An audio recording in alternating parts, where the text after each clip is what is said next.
to Family Feud. Gusto ko munang bigyan ng moment ang mga kaibigan natin na araw-araw po nakatutok from their homes dyan sa Pinagbuklod, Santolan, Pasig. Sa mga taga-barangay Pinagkaisahan, Cubao, Quezon City, Garchitorena, Camarines Sur, Aluginsan, Cebu, Compostela, Davao de Oro, Badok, Ilocos Norte, at Barotac, Nuevo Iloilo. Salamat po sa araw-araw niyo panonood. Update muna sa scores dito sa studio. The Worship Warriors have 216 points habang ang Team Amore ay may 86 points. Pero may huling tapatan pa ng future bilas ni Donita na si Johan at ang estudyanteng negosyante na si Ash, the son of Miggy and Miles. Let's play the final round.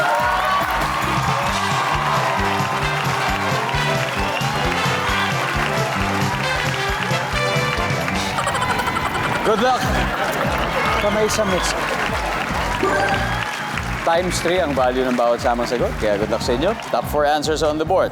Ano ang meron si Mrs. na kadalasan ay mas mahaba kaysa kay Mr.?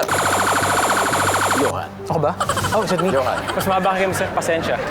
Pasensya. Hanep. Nandiyan ba ang pasensya? Oh. Pwede pa number 1, Ash.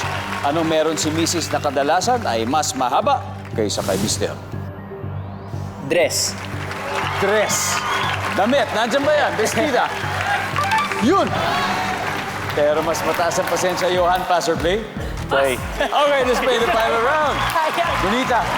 Lunita, dalawa na lang to. Meron si Mrs. na kadalasan ay mas mahaba kaysa kay Mr. Malamang, buhok.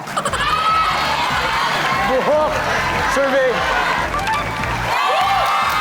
Felson, meron si Mrs. na kadalasan mas mahaba kaysa kay Mr. Takong. Takong. Nandiyan ba ang takong? Wala. Sheena, isa na lang to. Meron si Mrs. na kadalasan mas mahaba kaysa kay Mr. Kuko. Oh my God.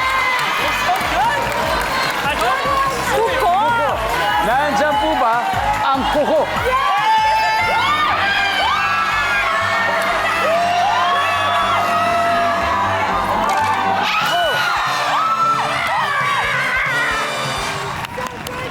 Ang ating final score, Worship Warriors, 516 points. Team Amore, 86 points. Maraming salamat for joining us. Nag-enjoy ka ba? Yes. Enjoy, Ray? Yes, yes. I hope you had fun. Yes. Miggy, thank you for being with us. Yes, Sana'y thank you. maulit. Yes. Palakpakan po natin ang Team Amore na mag-uwi ng 50,000 pesos. Thank you very much. Thank you. And congratulations, Worship Warriors. So, Donita, Yes. taas man nila. Sino maglalaro sa taas? Malamang ito. Nelson? And Johan. Okay, it's gonna be you.